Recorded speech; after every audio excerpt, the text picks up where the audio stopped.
came across a post on Twitter that I think highlights a problem in the political class.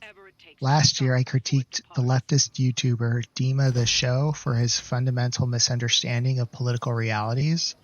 I didn't mean for it to be a personal attack, as I felt he represented a lot of people on the left and how they handled themselves in the Trump versus Kamala election. Today, I similarly want to make the same critique against a conservative Twitter account, Joel Berry. Like with the other video, I don't mean for this to be a personal attack, and I'm using his tweet because I think it represents a lot of people on the right I see making this mistake. I want to start by restating the advice I gave to Dima the Show in a way that I hope will help conservatives see the duality of the situation. So imagine that you are some coastal environmentalist wacko who is trying to win an election in Redneckistan. The people in the community are complaining about how every time they go out to their outhouses, they gotta deal with these wild alligators harassing them, and they want political leadership to solve this problem for them. It is counterproductive for you, as an environmentalist wacko, to go about trying to tell those stupid people that the alligators are endangered, or that they need to just change the way they live to better get along with the alligators. The proper way to handle the situation is to put on your listening ears, nod your heads along and empathize with their problems, and then tell them that you are going to fix it for them. Then, when you seize power, fix the problem your own way. Maybe the rabble is calling to exterminate all the alligators, but you don't want to do that because you are an environmentalist wacko, and it goes against your ideology. The important part is that you identify what they actually care about. They want to go to their outhouses in peace. And then you come up with the solution that fits into your ideology. Maybe you send in the exterminators to round up all the alligators and transport them to a wildlife preserve. Do not argue with the simpletons. Do not try to change their minds. Now let's switch gears to Mr. Berry's post and the burrito question. The proper way to handle this situation from the right-wing perspective is to put on your listening ears, agree that it's a problem, and then tell them you are going to fix it for them. Then you take power and fix it your own way. Do not argue with the simpletons. Do not explain minimum wage, entitlement cuts, national debt, deportations, frugality to the populace. Because, as Mr. Berry rightfully points out, you are just going to come across as out of touch and cruel.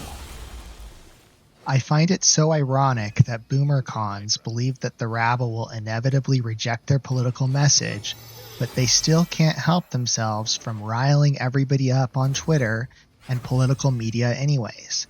If you are so confident that your unpopular policies will fix the issues and make everybody's lives better, why not just win, seize power, and implement your fixes? I want to ask Mr. Berry and other right-wing people who fall into this trap the same question that I asked Dima the Show. Do you want to be right, or do you want to win? Because posts like this signal you want to be right. It seems like you aren't actually looking to fix the problem. It seems like you're attempting to jerk off. Quote, "Welcome to conservatism. You're the adult and the bad guy in the room," end quote, is basically advocating for people to publicly and loudly proclaim losing political messages just so they can feel self-righteous. Look at me, I am courageous enough to martyr myself in political suicide, but those in the know can see how virtuous I am. History will show that I was on the right side of history, taking the unpopular position. So again, I want to ask, are you jerking off, or do you actually want to solve the problem? Because unfortunately, the system we inherited from our idiot forefathers requires us to need stupid people to vote for our political leadership. As I said with Dima the Show, I too hate democracy, but unless we're talking about getting rid of liberal democracy, this is the game we need to play. So if you're going to be operating as a good faith actor in the political class, you need to refrain from these types of jerk-off posts. And while I might be adding a bit of flavorful language to overemphasize a point, I want to be clear that Mr. Berry is the one stating, The actual solutions are losing political messages.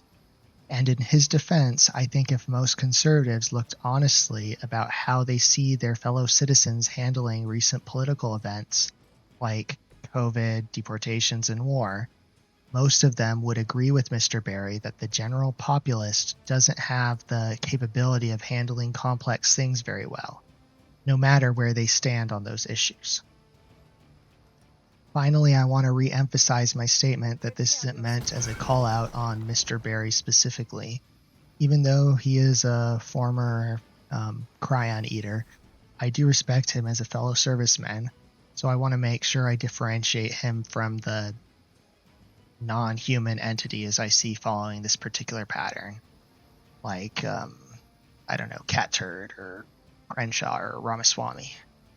I just think his position could be a bit better thought out, and hope that him and other good faith actors could use this advice to better operate within the political hellscape we find ourselves in.